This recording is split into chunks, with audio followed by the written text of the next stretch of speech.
está comprobado que quienes aprenden como una segunda lengua, pero no dejan de hablar su lengua, o sea, no que sustituyas una por la otra, que aprendas otra, tienen mejores resultados de desarrollo en ambas lenguas y además tienen una revitalización personal, ¿no? O sea, tú necesitas tener dignidad, o sea, ¿por qué voy a dejar de hablar mi lengua por otra? ¿Por qué voy a llegar en primer grado a mi salón y el profesor solo sabe hablar castellano y yo solo sé hablar quechua y por lo menos 9 meses no nos vamos a entender bien? Hace poco estaba leyendo un reportaje de la agencia EFE, ¿Ya? en el que decían que el quechua se está perdiendo por vergüenza, que cada vez son menos personas las que reconocen que hablan el quechua.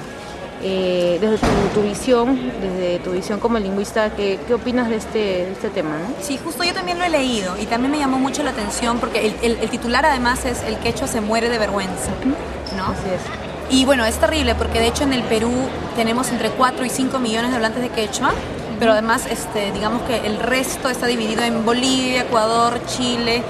Digamos que el Perú es donde tiene más contingente de hablantes de quechua, ¿no? Y de hecho es una noticia que llama la atención y de alguna manera a mí además me causa mucho dolor porque nosotros además acá en la facultad estudiamos Quechumara 1, 2, lingüística andina. El quechua es, digamos, de las más conocidas de las lenguas originarias, no la única, pero de las más conocidas. Y lo que hay que admitir, bueno, es cierto, por un lado, que muchos hablantes han perdido lo que algunos lingüistas llaman lealtad lingüística, ¿no? Que prefieren no decir que hablan quechua porque el quechua, no la lengua, sino los hablantes del quechua, los quechua hablantes, viven, digamos, con una serie de prejuicios sociales por la lengua. Y de alguna manera tú le encuentras un sentido, no es porque a ellos se les ocurre dejar de hablar su lengua, sino que, no sé, si de pronto tienen una emergencia, les roban la cartera, tienen que irse a la comisaría, en la comisaría no hay traductor, no pueden denunciar en quechua lo que les acaba de ocurrir para sentar la denuncia y que se haga el trámite respectivo, tienen que hacerlo todo en castellano y no dominan el castellano, esos papás regresan a su casa y con qué cara le dicen a sus hijos que hablen quechua y aprendan quechua. Prefieren que de una vez se salten el quechua, hablen de una vez castellano, porque es lo que se ha hecho funcional en el país y eso en principio está mal. Los que defienden el pentavocálico dicen que es el aceptado por el Estado, que es el que se está utilizando para la enseñanza, y los que están con el trivocálico dicen que así se lo enseñaron, que no lo van a cambiar, que por qué tendrían que adaptarlo, ¿no? Entonces, ¿qué opinas de esta controversia? ¿Suma, resta? Bueno, creo que toda controversia de alguna manera no siempre resta, porque te pone, digamos, una opción de mirar críticamente algún fenómeno. En ese sentido, bacán, que hablemos del quechua, ¿no? De alguna manera la revitalizas cuando la haces mediática. Y el detalle no está en que no sepan pronunciar o la E o la I o la O o la U de acuerdo a la circunstancia, al contexto, digamos, sino que nosotros, los que tenemos castellano en lengua materna, no somos buenos escuchadores. O sea, es al revés. No es que ellos no pronuncien bien, es que nosotros no escuchamos bien, porque ellos sí hacen una diferencia de timbre, lo llamamos los lingüistas, ¿no? Pero es una diferencia, digamos, sutil, si lo queremos poner, pero diferencia al fin, entre cuando pronuncian E, cuando pronuncian I, cuando pronuncian O y cuando pronuncian U.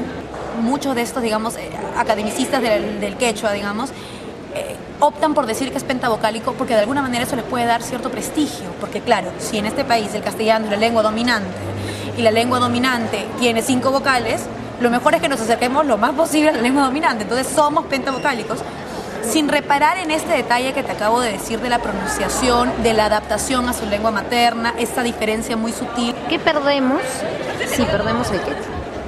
Bueno, primero toda una manera de ver el mundo, como te digo, para mí eso es lo fundamental. Tú pierdes una lengua y pierdes una cultura, y pierdes una manera de ver el mundo, pierdes una serie de costumbres, tradiciones. No solamente es perder el guay, no perder una que otra cancioncita, etcétera, etcétera, etcétera. Yo leí un texto incluso en Nayin Yachu hace poco, que comentaba estos préstamos del quechua que tenemos los castellano hablantes, que no nos damos cuenta, como pucho, como chiripa, ¿no? Y tenemos tantísimos más, tal vez ya no tanto de préstamos léxicos, cuando nosotros usamos el diminutivo mucho, esperan un toquecito, ahorita vengo, todos esos son préstamos también del quechua, ¿no? Y de otras lenguas originarias, obviamente, pero cuando tú dices, si perdemos el quechua, la magnitud es tremenda. O sea, de alguna manera esa es nuestra identidad también como peruanos, porque al ser multilingües, el país es multilingüe, todos de alguna manera deberíamos estar atentos a esa realidad y nosotros tenemos eso y hay que preservarlo, ¿no? Dudo pues que permitamos que se caiga en perder lenguas y que incluso algunos lingüistas y no voy a decir nombres, pero están en el Congreso, se dan el lujo de decir que es una evolución normal, natural, que algunas lenguas se pierdan. ¡Mentira! Mentira, es totalmente falso. No hay ninguna evolución natural, son las condiciones que no permiten que se desarrolle. A mí en realidad lo que me molesta es este doble discurso, que por un lado, digamos, vamos a hablar de lenguas, preservemos las lenguas, el danza de tijeras es patrimonio según la UNESCO. Volvemos a los símbolos. Contra identidad, vamos a preservar nuestras tradiciones, etcétera, etcétera. Y permitimos con tanta, yo a veces siento indiferencia de muchas personas, que violaciones abiertas a un derecho humano ocurren en el Congreso de la República. O sea, no es en tu casa, no es en la calle, es en el Congreso de la República. Ahora, cuando Marta Hildebrand decía que en el Congreso no las escuchan, no las entienden, que no pueden hablar quechua, además que el quechua es oficial allá donde predomine, así, allá donde predomine, me parece un absurdo. Porque el Congreso de la República podrá estar físicamente en Lima, todos estamos de acuerdo con eso, pasamos por ahí, bonito. Físicamente en Lima, pero es una institución que no es física. La representación del Congreso es tener la multiplicidad de voces representativas del país, donde por cierto las representativas de los hablantes de lenguas originarias es menos que mínima, pero en todo caso las representaciones múltiples de las voces del país y que puedan representar los intereses de la gente que representa, punto. No se les ha permitido hacer eso. Ha sido una, a mi modo de ver, violación abierta al sentido por el cual están ahí. Pero mi primer acercamiento al quechua en realidad fue un poco en casa. Mi abuela de hecho es quechua hablante, ella tiene el castellano como segunda lengua y lo aprendió viniéndose a Lima, ella es de Abancay.